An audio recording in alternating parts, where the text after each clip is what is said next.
જય માતાજી મિત્રો, તમારું સ્વાગત છે પ્રાર્થના ચેનલમાં।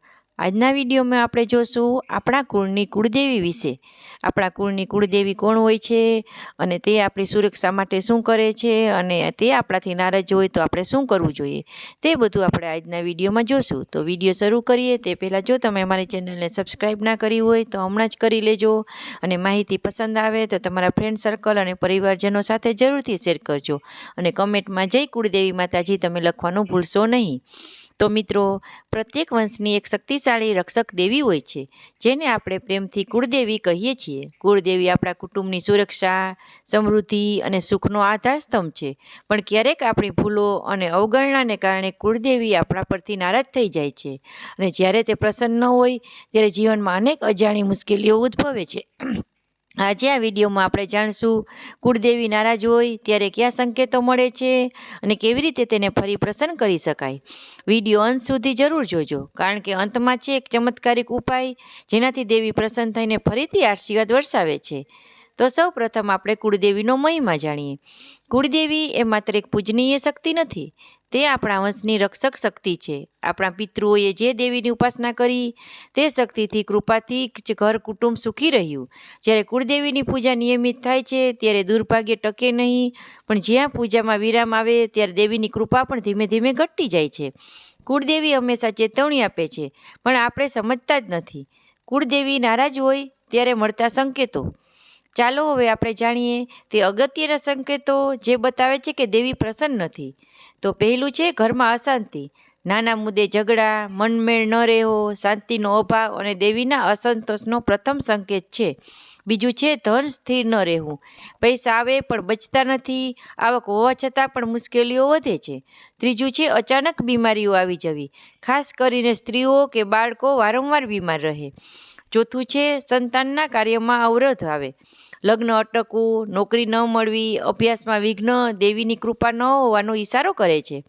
પાંચમું છે સપનામાં દેવીના સંકેતો, રડતી સ્ત્રી, તૂટી ગયેલું મંદિર, સાપ, અંધકાર, આ બધા દેવીના સંકેતો છે કે હું નારાજ છું।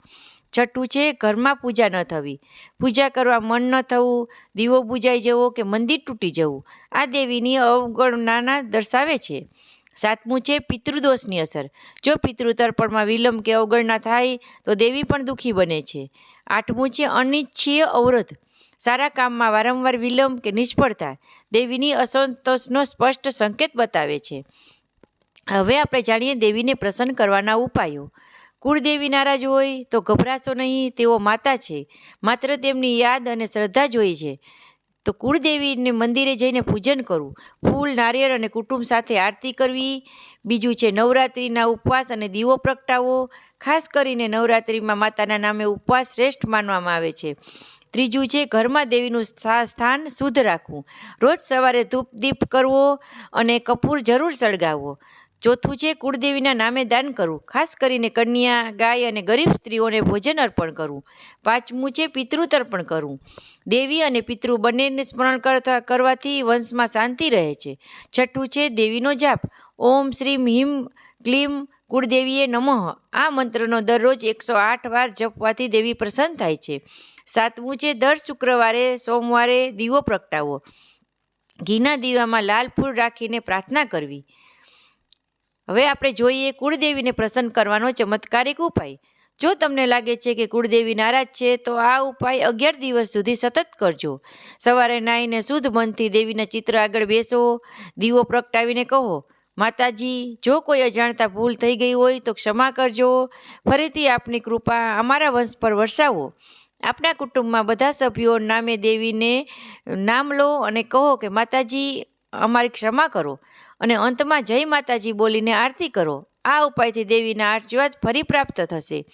મિત્રો, કુળદેવી એ આપણા ઘરની રક્ષક છે। જો આપણે તેમને યાદ કરીએ, શ્રદ્ધા રાખીએ અને નિયમિત પૂજા કરીએ તો જીવનમાં કોઈ પણ અડચણ ટકતી નથી। જો તમને આજનો વિડીયો પસંદ આવ્યો હોય તો લાઈક કરો, ચેનલ પ્રાર્થનાને સબસ્ક્રાઈબ કરો અને આ વિડીયોમાં તમારા કુટુંબ સાથે જરૂર શેર કરજો। જય માતાજી, જય કુળદેવીમાં।